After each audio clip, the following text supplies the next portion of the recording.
సాక్షి TV ప్రసారాలను నిలిపివేయడం చట్టరీత్యా నేరం. సాక్షి టీవీ ప్రసారాల కోసం మీ స్థానిక కేబుల్ ఆపరేటర్ను వెంటనే సంప్రదించండి. డిటిహెచ్లో ఇంటర్నెట్లో కూడా సాక్షి టీవీ ప్రసారాలను వీక్షించవచ్చు. ఆంధ్రప్రదేశ్లో మోంతా తుఫాన్ ఎఫెక్ట్ ఉదయం నుంచి కూడా మనం చూస్తున్నాం. ఉత్తరాదిన శ్రీకాకుళం మొదలుకొని విశాఖ, ఉభయ గోదావరి జిల్లాలు, గుంటూరు, కృష్ణా నుంచి నెల్లూరు వరకు కూడా దీని ఎఫెక్ట్ ఎక్కువగా ఉంటున్నట్టుగా చూస్తూ ఉన్నాం. మరోవైపు చూస్తున్నాం మోంతా తుఫాన్ ఎఫెక్ట్తో విశాఖలోని యారాడ దగ్గర కొండ చర్యలు విరిగిపడుతున్నాయి. అయితే ఎటువంటి ప్రమాదం అయితే జరగలేనట్టుగా రిపోర్ట్ అందుతోంది. అటువైపుగా వెళ్తున్న బస్సులను అక్కడ ముందు జాగ్రత్తగా ఆపేసినట్టుగా కూడా వార్త అందుతోంది. విశాఖ యారాడ బీచ్ వద్ద కొండ చర్యలు విరిగిపడుతున్న దృశ్యాలు మనకి సాక్షి స్క్రీన్ మీద చూడొచ్చు. పైనుంచి కూడా కొండ చర్యలు విరుగుపడుతూ ఉన్నాయి. భారీగా కురుస్తున్న వర్షం, నిన్నటి నుంచి ఎడతెరిపి లేని వర్షం కారణంగా బురదతో కూడిన రాళ్లు కిందకి పడుతూ ఉన్నాయి రోడ్డు మీద. సో ముందు జాగ్రత్త చర్యగా వాహనాల్ని అనుమతించినప్పటికీ కొన్ని ప్రైవేట్ వాహనాలు అయితే ముందుకు వెళ్తున్న దృశ్యాలు కూడా కనిపిస్తున్నాయి. అప్రమత్తంగా ఉండాల్సిన అవసరం ఉంది.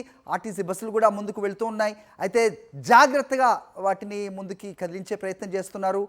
ఆపి చూసి ముందుకు కదలాలి అంటూ కూడా అధికారులు సూచనలు చేస్తున్న క్రమంలో విశాఖ యారాడ బీచ్ రోడ్డు పరిస్థితి మనకు కనిపిస్తోంది. నిన్నటి నుంచి ఎడతెరిపి లేకుండా కురుస్తున్న వర్షాలకు పైనుంచి బురదతో కూడిన రాళ్లు కొండ చర్యలు విరిగి పడుతూ ఉన్నాయి. అవి రోడ్డు పైన పడుతూ ఉన్నాయి. వాటిని క్లియర్ చేయడానికి ఇంకొంచెం సమయం పట్టేలా కనిపిస్తోంది. కొన్ని ప్రైవేట్ వాహనాలు అయితే అలాగే ముందుకెళ్తున్న దృశ్యాలు కూడా మనకి స్క్రీన్ మీద కనిపిస్తున్నాయి.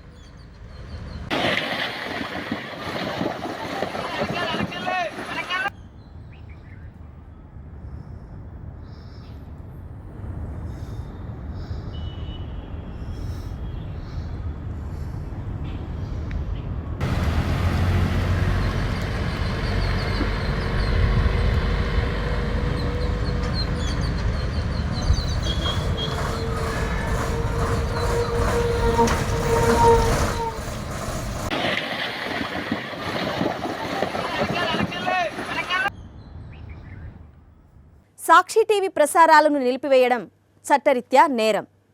సాక్షి టీవీ ప్రసారాల కోసం మీ స్థానిక కేబుల్ ఆపరేటర్ని వెంటనే సంప్రదించండి.